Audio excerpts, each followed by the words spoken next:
नमस्कार दोस्तों, मैं हितेश मिश्रा आप सभी का स्वागत करता हूं डिकोड एग्जाम के इस डेली करंट अफेयर्स प्रोग्राम में। कैसे हैं आप सभी लोग? आई होप आप सभी लोग अच्छे होंगे और अपनी पढ़ाई को बहुत ही बेहतर ढंग से कर रहे होंगे। देखिए, आज है 14 सितंबर और आज के कुछ महत्वपूर्ण करंट अफेयर्स पर हम लोग चर्चा करें।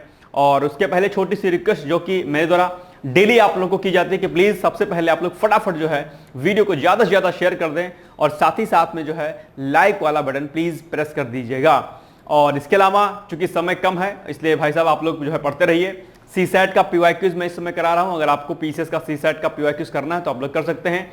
वहां पर सीसैट के माध्यम से 2 पार्ट में सीसैट में करा रहा हूं, जिसमें से मेरे द्वारा बेसिकली जो आपका इंटरपर्सनल स्किल एंड कम्युनिकेशन, ठीक है, डिसीजन मेकिंग, हिंदी और इंग्लिश का पोर्शन कराया जा रहा है। बाकी रीजनिंग और मैथ का जो सेक्शन होगा वो बेसिकली सेकंड पार्ट में सीसैट के सेकंड पार्ट में शिवम सर कराएंगे। ओके, तो अगर आप लोग को पीवाईक्यूज देखना है तो आप लोग प्लीज जाके देख सकते हैं। शेड्यूल बेसिकली मैंने पहले भी कहा था कि शेड्यूल जो है टेलीग्राम ग्रुप में आपको मिल जाएगा। वहां से आप जो है पूरे पीसीएस का जो भी क्रैश कोर्स चल रहा है जिसमें फ्री ऑफ कॉस्ट क्लासेस दी जा रही हैं, आप वहां से जाकर के उनको देख सकते हैं। साथ ही साथ में पीसीएस क्रैश कोर्स के अंतर्गत ही मैंने इकोनॉमिक्स का बेसिक्स और साथ ही साथ में जो है यानी कि प्रीलिम्स के पॉइंट ऑफ व्यू से प्लस एनवायरमेंट के सेक्शन 2 विषय हमने पीसीएस क्रैश कोर्स में कवर अप किए हैं। आप चाहें तो उन क्लासेस को भी आप मेरे दे सकते हैं। यकीन रखिएगा उन क्लासेस से आपको फायदा मिलेगा। साथ ही साथ में जो अदर टीचर्स जो आपकी क्लास ले रहे हैं, चाहे वो खान सर हो, शिवम सर हो, दिवाकर सर हो, प्रशांत सर हो, ठीक है, कोई भी क्लास ले रहा है, वो सारी की सारी क्लासेस बहुत महत्वपूर्ण है। मेरा यकीन मानिएगा कि वो क्लासेस बहुत ही समराइज वे में, और कहते हैं ना कि गागर में सागर भरने वाली जो बात होती है, ठीक उसी प्रकार से उन क्लासेस को डिजाइन किया गया है। तो अगर आपने उन क्लासेस को नहीं देखा है तो डेली शाम को 2 क्लासेस आपकी अपडेट होती हैं, उन क्लासेस को आप देख लीजिए। चाहे तैयारी आप पीसीएस की कर रहे होंगे या आप जो है आरओ कर रहे होंगे या किसी अन्य एग्जाम की कर रहे होंगे, आपके लिए वो सेक्शन जो है लगभग 157-158 लेक्चर्स हैं टोटल मिला करके, और यकीनन वो लेक्चर्स आपके लिए बहुत फायदेमंद होंगे।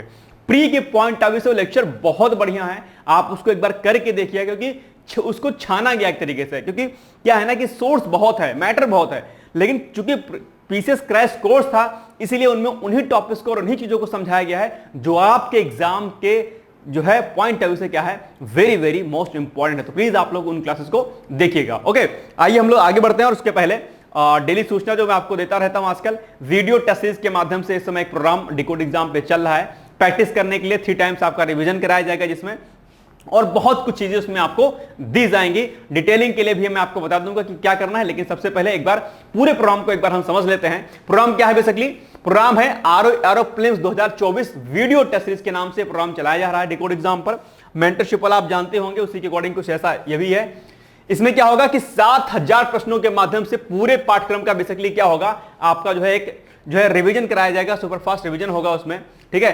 परीक्षा का जो वर्तमान ट्रेंड है आपका, क्योंकि बदल रहा है ट्रेंड एग्जामिनेशंस का आपके, तो उसी के अकॉर्डिंग क्वेश्चन की फ्रेमिंग की गई है और वो आपको जो है टेस्ट सीरीज के माध्यम से आपको दिया जाएगा। इसके अलावा टॉपिक्स एंड सब्जेक्ट वाइज जो है डेली टारगेट फॉर रिवीजन, यानी कि 3 टाइम आपका रिवीजन दिया जाएगा। सब्जेक्ट और टॉपिक के अकॉर्डिंग आपको जो है चीजों को कराया जाएगा। कहने का मतलब यह है कि अगर आपको रिवीजन करना है अगर आपको, तो ये आपके लिए क्या है बहुत ही बेहतर साबित होगा। आप इससे जुड़ करके अपने प्रोग्राम को जो है शुरू कर सकते हैं। इसके अलावा 4000 प्रश्नों का डिटेल्स वीडियो सॉल्यूशन भी आपको इसमें दिया जाएगा, यानी कि सारे। और सबसे बड़ी बात 15 फुल सिलेबस टेस्ट जिसमें लगभग 3000 क्वेश्चंस आपको दिए जाएंगे, ये मिलेगा। और इसका डिस्क्रिप्टिव सॉल्यूशंस भी आपको दिया जाएगा, ठीक है, याद रखिएगा। और ये दोनों क्वेश्चंस जो मतलब कि जो ये क्वेश्चंस आपको दिए जाएंगे वो दोनों लैंग्वेज में, अर्थात इंग्लिश और हिंदी दोनों में आपको प्रोवाइड किया जाएगा। तो ये ओवरऑल अपने आप में बहुत ही बेस्ट है।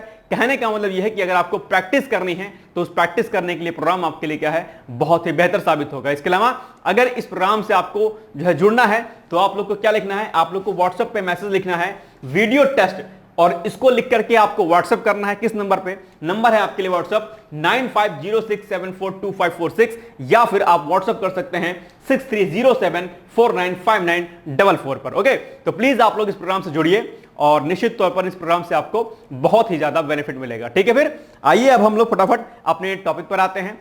तो आज पहला जो हमारा टॉपिक है, टॉपिक क्या, आज रिवीजन ही करते हैं हम लोग। और रिवीजन को लेकर के मैं बार बार कहता हूं भाई साहब, आप कम पढ़िए, आप कम विषयों का चयन करिए, लेकिन जो है आप लोग क्या काम करिए, आप लोग पढ़ाई ज्यादा से ज्यादा करिए। और 1-2 बातें मैंने बताई थी पहले, मैं फिर बता दे रहा हूं कि चाहे वो आपका टारगेट भाई साहब किसका हो, चाहे वो टारगेट आपका आरओ एआरओ का। देखो एक बात और, अभी जो बातें मैं बता रहा हूं आपको हो सकता है लगे कि यार क्या बता रहे हैं, करंट पढ़ा रहे हैं सर, बीच में क्या बताते रहते हैं। यही चीजें जो मैं बता रहा हूं, यही स्ट्रैटेजी होती है जो बताने वाला हूं मैं, जो बता रहा हूं, ये सारी चीजें काम आएंगी। करंट की क्लास लेता हूं तो आप मेरे टच में रहो। आप मेरे से सिर्फ इस बात से नहीं जुड़ो कि सर हृदय सर करंट अफेयर्स पढ़ाते हैं। आप मेरे एक्सपीरियंस का, मेरी चीजों का एक स्ट्रैटेजी का, एक मेंटर के फॉर्म में आप मुझसे जो है सॉल्यूशन लिया करो चीजों का कि क्या कैसे करना है, ठीक है।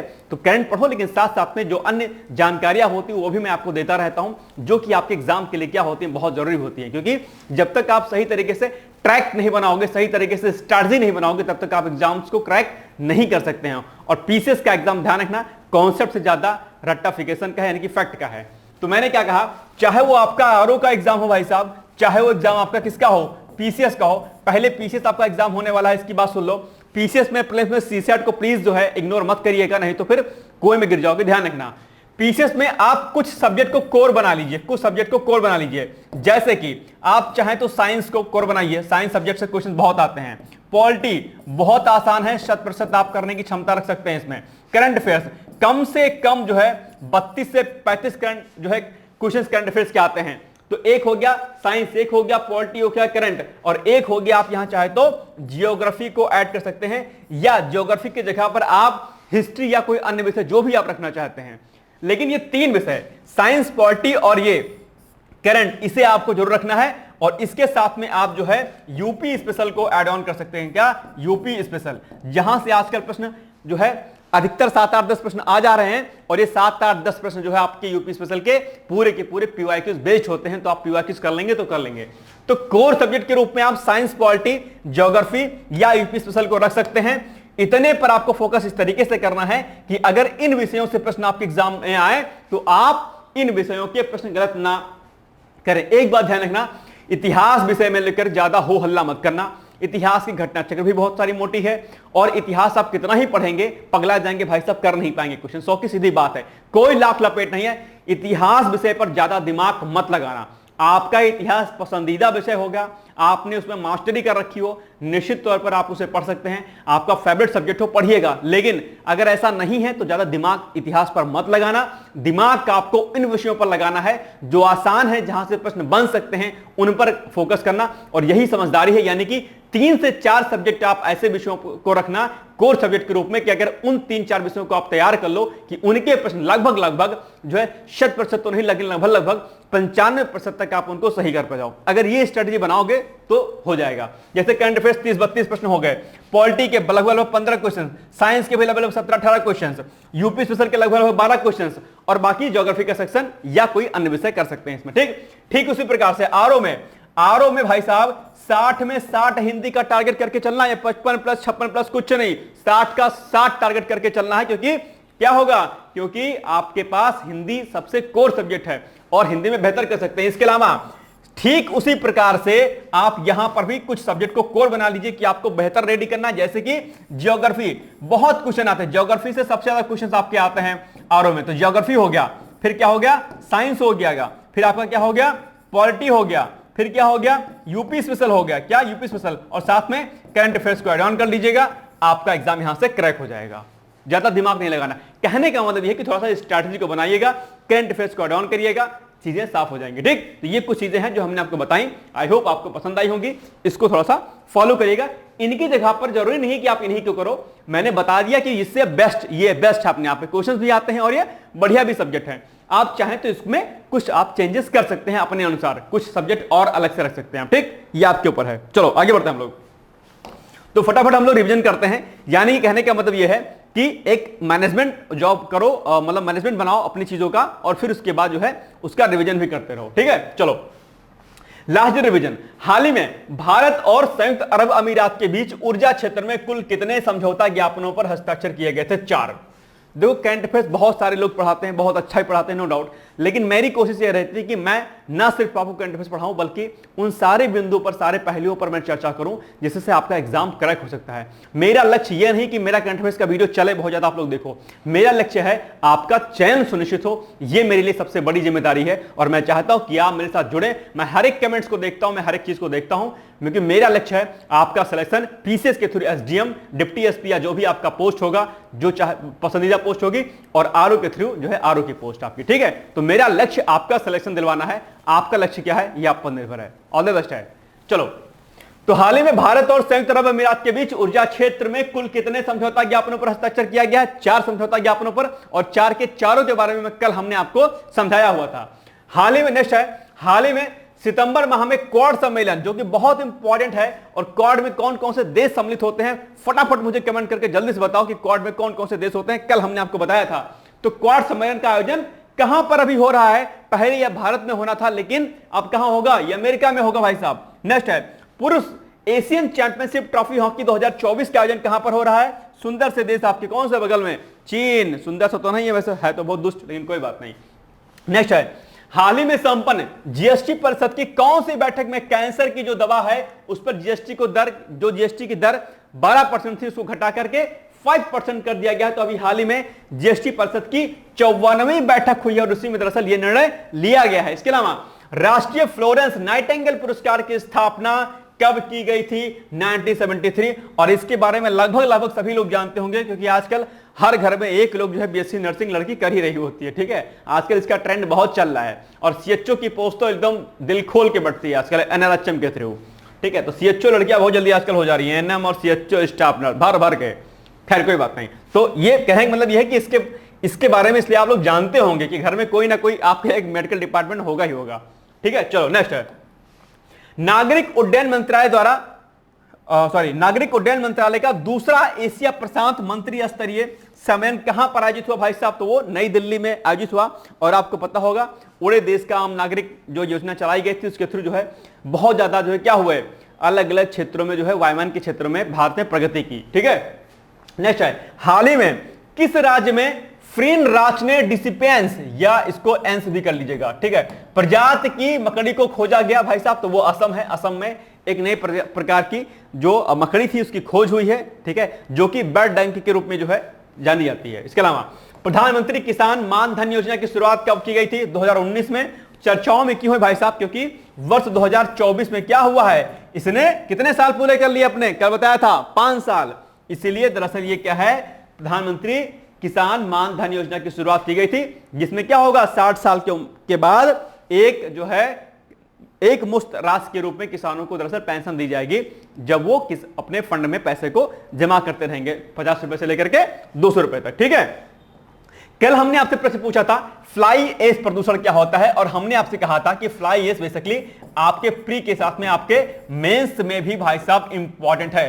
अगर मैं कह रहा हूं मेंस में इंपॉर्टेंट है तो फ्लाई एश को मुख्य परीक्षा के दृष्टिकोण से इसको रेडी कर लेना। हालांकि अभी प्रीलिम्स आ गया है तो अभी फोकस मत करना, लेकिन जो लोग प्रीलिम्स अभी नहीं दे रहे हैं अक्टूबर का, जिनका फोकस नहीं है, वो लोग फ्लाई एश को मेंस के पॉइंट ऑफ व्यू से, पीसीएस मेंस के पॉइंट ऑफ व्यू से इसको रेडी कर लेना। हाथ पे हाथ धरे मत बैठे रहना, जो कह रहा हूं उसको चुपचाप से नोट डाउन कर लो, ठीक है। दिमाग कहीं और मत लगाना ज्यादा, नहीं तो फिर गच्चे में गिरोगे भाई साहब, ठीक। तो फ्लाई एश प्रदूषण होता है, क्या होता है? तेल शोधन से, उर्वरक उद्योग से, ताप विद्युत संयंत्र से। हालांकि फ्लाई एश कई अन्य माध्यमों से भी निकलता है, लेकिन विशेष तौर पर जो ये ताप विद्युत संयंत्र होते हैं आपसे, उसमें कोयला जलाया जाता है, तब जो है क्या होता है, ये ताप विद्युत संयंत्रों से फ्लाई एश निकलता है। फ्लाई एश को सकारात्मक इसका यूज भी, नकारात्मक भी यूज है। सकारात्मक और नकारात्मक इसका इस्तेमाल कहां पर किया जाता है, आप इसको अपनी कॉपी में नोट डाउन करिएगा, जो कॉपी आपने टास्क की बनाई होगी, जहां पर मैं आपको टास्क देता हूं डेली कि आपको ये चीजें तैयार करनी है। जो लोग वीडियो पढ़ रहे हैं वो लोग से रिक्वेस्ट है कि 2 कॉपी आप लोग बनाइएगा, एक जो है जो मैं टास्क देता हूं उसके लिए, और दूसरा जो मैं क्वेश्चंस मेंस का देता हूं प्रैक्टिस के लिए उसके लिए, ठीक है। चलो अब आते हैं पहले क्वेश्चन पे। पहला क्वेश्चन, हाल ही में अंतरराष्ट्रीय सौर गठबंधन का 101वां पूर्णकालिक सदस्य कौन बना भाई साहब? देखो पूर्णकालिक सदस्य पूछ रहा है, ध्यान रखना। तो पूर्णकालिक सदस्य कौन सा बना अभी हाल ही में? Bhutan, Nepal, Malaysia, Australia. तो भाई साहब अभी आईएसए को, जिसको क्या कहते हैं अंतरराष्ट्रीय सौर गठबंधन, इसको बोलते हैं आईएसए, इंटरनेशनल सोलर अलायंस। स्थापना वर्ष कब हुई थी भाई साहब? फटाफट मुझे बताओ जल्दी से।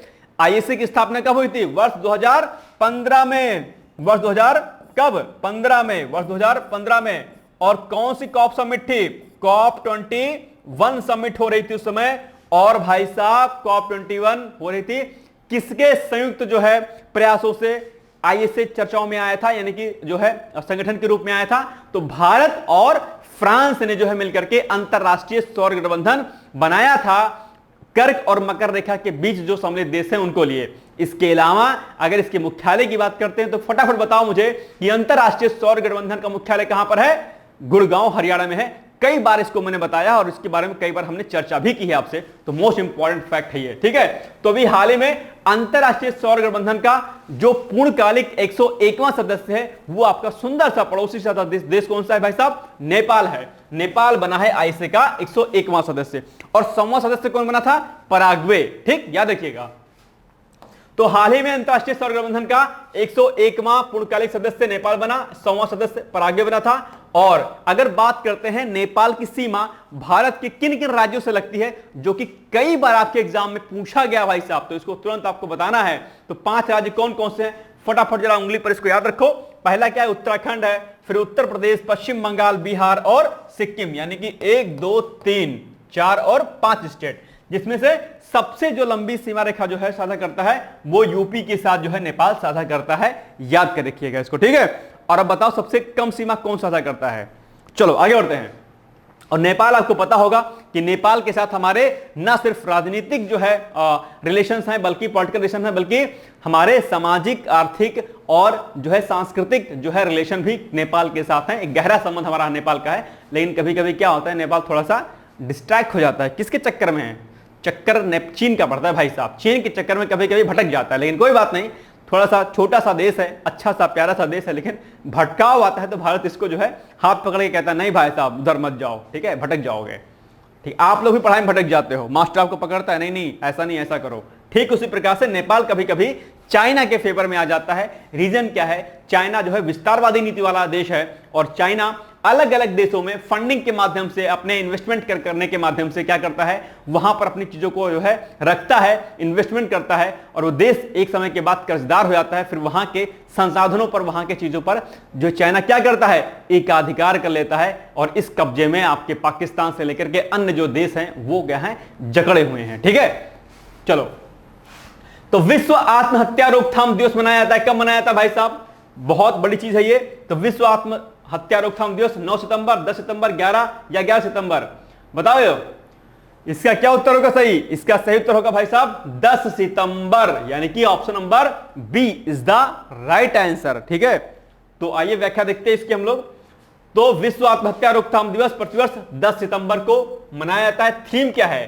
थीम इस बार की है changing the narrative on suicide. और एक बात बता दूं कि ये जो थीम आपकी बेसिकली ये 3 सालों के लिए एक ही रहेगी, यानी कि वर्ष 2024, वर्ष 2025 और वर्ष 2026, 3 सालों के लिए यही थीम रहेगी। उद्देश्य क्या है? आत्महत्या के कारणों और उपाय के बारे में जागरूकता फैलाना।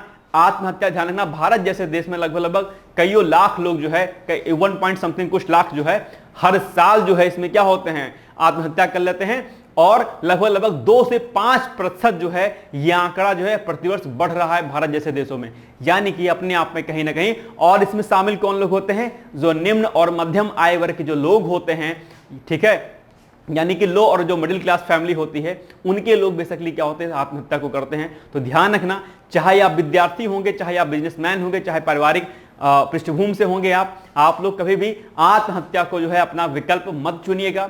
संघर्षों से लड़िएगा, जूझिएगा, अपने पर, अपने आराध्य पर, अपने ईश्वर पर, अपने अल्लाह पर, अपने गॉड पर भरोसा रखिएगा, यकीन रखिएगा। यदि समय बुरा है, एक ना एक दिन जो है क्या होगा, आप इससे बाहर आ जाओगे। प्रकृति का नियम है, आज जल है, कल थल है, परसों नभ है, यानी कि आज कभी सूर्य है, कभी छांव है, कभी जाड़ा, कभी गर्मी। ठीक उसी प्रकार से कभी सुख है, कभी दुख है ना। तो बस ठीक है, इसलिए परेशान नहीं होना। हालांकि कहा जाता है कि सुख के सब साथी, दुख में न कोई, लेकिन कोई बात नहीं, आप अकेले ही इस जग को जीत सकते हैं। आपके अंदर असीम शक्ति है, आपके अंदर जो है अनंत शक्ति है। आप अपने उस शक्ति का इस्तेमाल करना सीखें। लेकिन दिक्कत क्या होती है कि आप अपनी शक्ति को भूल जाते हो। ठीक उसी प्रकार से अगर आप गांव में कभी गए होंगे तो गांव में जब माएँ जो खाना बनाती हैं रात में, उसके बाद क्या करती हैं कि चूल्हे की जो आग होती है, अब तो गैस होता है, हालांकि पहले चूल्हे की आग को क्या करती थी, राख से ढक देती थी। ठीक है, और राख से जब ढक देती थी तो बाहर से लगता था यार कि ये तो बुझ गई आग, इसमें कुछ है नहीं। लेकिन सुबह जब वो उस राख को हटाती थी माएँ, हमारी दादी लोग हटाती थी, तो जिस प्रकार रात में धधकती हुई ज्वाला जो है रहती थी, उसमें आग में अग्नि रहती थी, ठीक उसी प्रकार से सुबह भी उनको वैसे ही मिलती थी। कहने का मतलब यह है कि हमारे ऊपर अज्ञानता का, हमारे ऊपर जो है आलस्य का, प्रमाद का एक राख जो है हमारे ऊपर आ जाती है, जिसे हम पहचान नहीं पाते हैं। हम उस राख को, जिसको हम आलस्य कहते हैं, प्रमाद कहते हैं, डिस्ट्रैक्शन कहते हैं, हम उसको हटा नहीं पाते हैं। जिस दिन आप अपने इस राग को हटाते हो, आपके अंदर उस असीम शक्ति और ऊर्जा का आभास होता है। तो यकीन रखिएगा आप इस पूरे जग को हासिल कर सकते हो, जीत सकते हो। डिपेंड आपके ऊपर करता है, और कहा जाता है कि हम अपने भाग्य के निर्माता स्वयं हैं। ठीक है, ध्यान रखना इस बात का। चलो आगे बढ़ो फिर फटाफट। सॉरी, क्वेश्चन नंबर 3, हाल ही में नेपाल के नए सेना प्रमुख के रूप में किसे नियुक्त किया गया है? बताओ। अशोक राज सिंगडेल, लक्ष्मण प्रताप, रंजीत माथुर, अनुज थापा। कौन है भाई साहब? अभी हाल ही में नेपाल के नए सेना प्रमुख नेपाल के इसलिए पूछ लिया गया है बिकॉज ऑफ नेपाल चूंकि पड़ोसी देश है, कहीं ना कहीं जो है सिक्योरिटी रीजन से इंपॉर्टेंट होता है।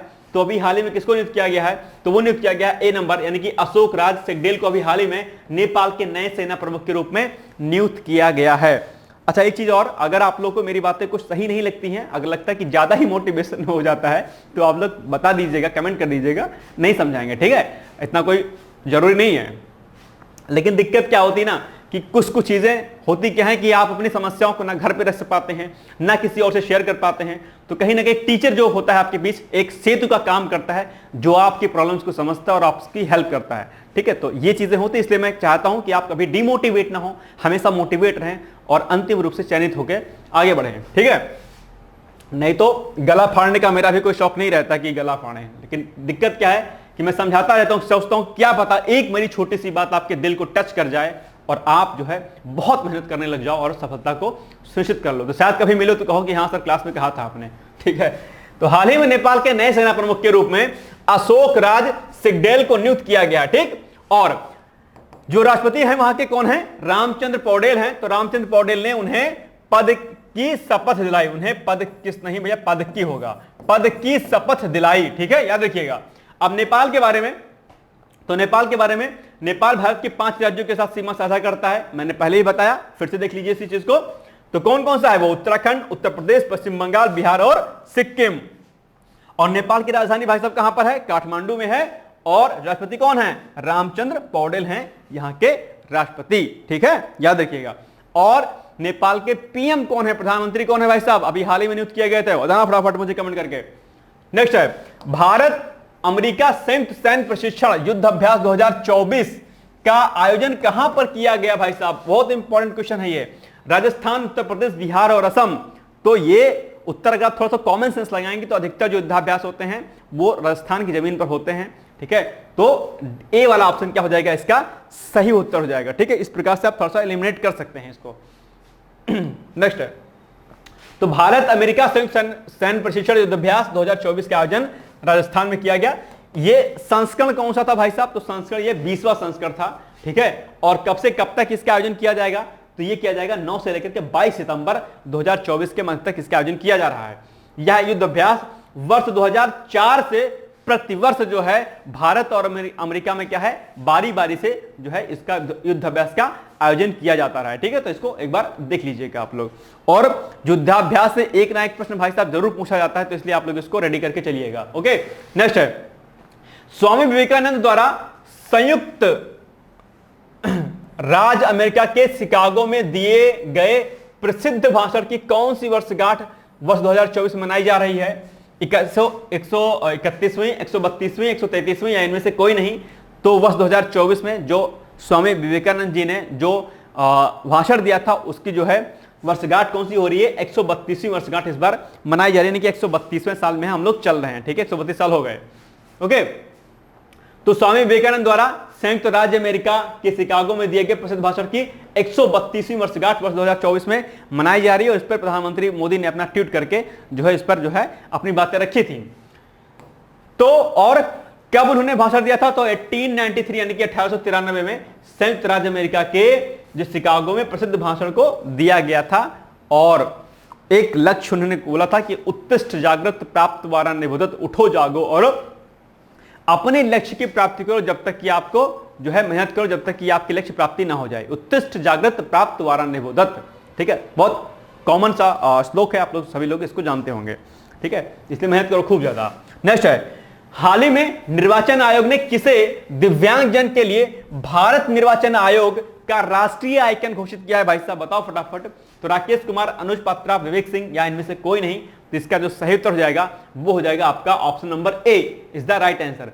अब बात अगर आई है यहां पर निर्वाचन आयोग की, तो आपको रेडी करना है, आज का टास्क नंबर 1 है इलेक्शन कमीशन ऑफ इंडिया। क्या? इलेक्शन कमीशन ऑफ इंडिया या भारत का निर्वाचन आयोग, इलेक्शन कमीशन ऑफ इंडिया, यानी कि भारत का निर्वाचन आयोग आप लोग रेडी कर लीजिएगा। यहां से प्रश्न आपके एग्जाम में बहुत पूछा जाता है, ठीक है। और भारत का मुख्य निर्वाचन आयुक्त तो कौन है, यह प्रश्न भी आपके एग्जाम में पूछा जाता है। तो आज ही टास्क में आप लोग लिखिएगा कि भारत का मुख्य निर्वाचन आयुक्त कौन है। ऑलरेडी हमने आपको पहले बताया हुआ है, आप इसको लिखिएगा। और निर्वाचन आयोग के बारे में जो भी डिटेल्स जानकारी आपको होती है वो उसको आप लोग अपने टास्क वाली कॉपी में लिख लीजिएगा। ये मुख्य परीक्षा के साथ साथ प्री परीक्षा में भी पूछा जाता है। बहुत ही फेवरेट टॉपिक है जो है किसका, यूपी पीसीएस का। चूंकि इस बार लोकसभा चुनाव संपन्न हुए हैं, ऐसे में निर्वाचन आयोग आपके एग्जाम के लिए भाई साहब इंपॉर्टेंट हो जाता है। एक प्रश्न डैम श्योर है कि आएगा ही आएगा, इसको नोट डाउन कर लो तुरंत। ओके, टास्क ये आपका पहला है, क्या? इलेक्शन कमीशन ऑफ इंडिया के बारे में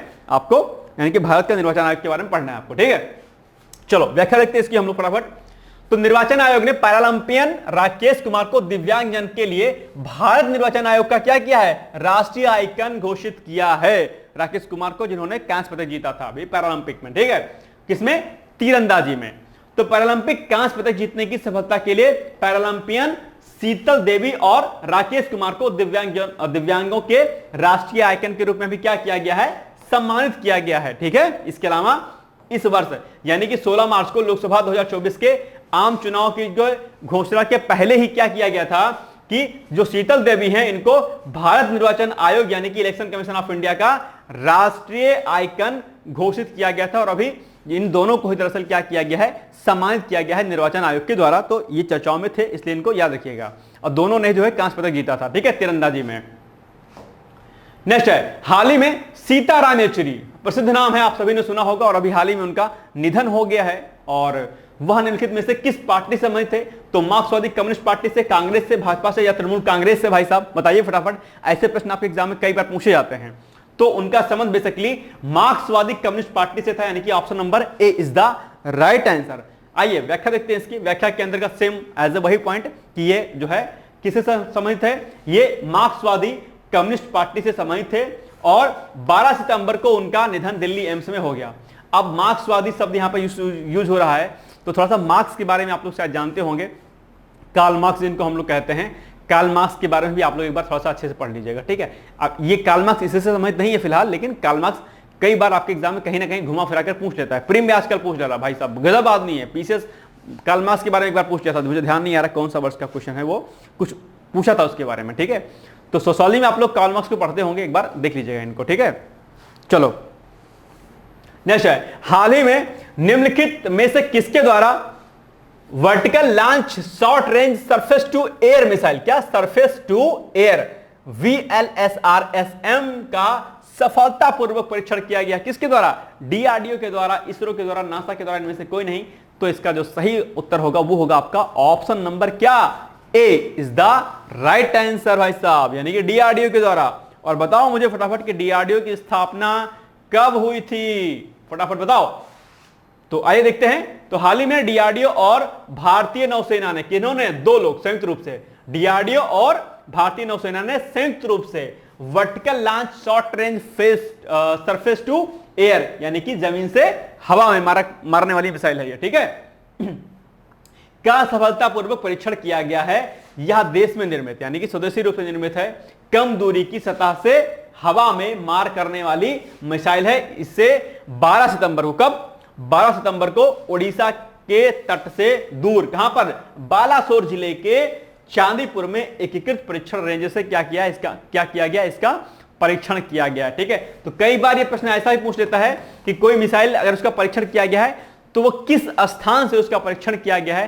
तो ऐसे में ये आपके लिए ये वाला फैक्ट भी क्या हो जाता है भाई साहब, इंपॉर्टेंट हो जाता है। और कई बार यही पूछता है कि जिस मिसाइल का परीक्षण किया गया है वो सतह से सतह पे मार्च कर सकती है या हवा से सतह में या सतह से हवा में, ये प्रश्न भी पूछा जाता है। तो इसलिए आपको ये वाला सरफेस टू एयर प्रकार की मिसाइल है, यानी कि जमीन से या हवा में मारक क्षमता वाली मिसाइल है, इसलिए आपको इसको क्या करना है, याद रखना है, यानी कि सतह से हवा, सरफेस टू एयर। ओके, याद रहेगा। चलो आगे बढ़ते हैं। अब आज आपके लिए अभ्यास प्रश्न है कि बताओ अंतरराष्ट्रीय जैव विविधता दिवस मनाया जाता है, कब मनाया जाता है, इंटरनेशनल बायोडायवर्सिटी डे, 21 मई, 22 मई, 21 जुलाई, 29 जुलाई। बताओ फटाफट इसका सही उत्तर क्या होगा। बहुत आसान सा इसका उत्तर है। मुझे उम्मीद है कि ज्यादा से ज्यादा कमेंट आप लोग जो है करेंगे। मुझे आज कमेंट का जो हमारा लक्ष्य है वो 100+ है, 100+ लोग कमेंट करें, आपसे रिक्वेस्ट है। और प्लस लाइक्स लगभग 350 जो है लाइक्स का हमारे जो है लक्ष्य है। और व्यूज भाई साहब 2000 नहीं हो पा रहा है, कोशिश करिए कि 2000 के जो है डेली व्यूज हो जाए, ठीक है, ये हमारा टारगेट है। ओके, चलो आगे बढ़ते हैं। अब मुख्य परीक्षा के लिए प्रश्न है आपके सामने, करंट अफेयर्स का प्रश्न है, आईआर का, इंटरनेशनल रिलेशन का ये प्रश्न है, ठीक है, paper second, GS paper second में जाएगा ये प्रश्न। क्या है कि हाल ही में भारत और संयुक्त अरब अमीरात के मध्य संपन्न समझौता ज्ञापनों पर अपनी राय प्रकट कीजिए। यानी कि जो 4 समझौते अभी हाल ही में किए गए हैं, इन 4 समझौतों से क्या कुछ फायदा होगा, कितना व्यापक असर पड़ेगा भारत के सामाजिक, आर्थिक, राजनीतिक जो है चीजों पर, उसी के बारे में आपको इसमें डिटेल्स में लिखना है। आई होप आप इसको लिखेंगे, प्रैक्टिस करेंगे। नहीं समझ में आएगा तो आप लोग बता दीजिएगा। ओके, चलिए फिर मिलते हैं हम लोग अगले वीडियो में। तब तक आप लोग पढ़ते रहिए, मस्त रहिए, व्यस्त रहिए। मेरी तरफ से आप सभी लोगों को बहुत सारी शुभकामनाएं हैं। All the best. Thank you so much. Bye bye, take care.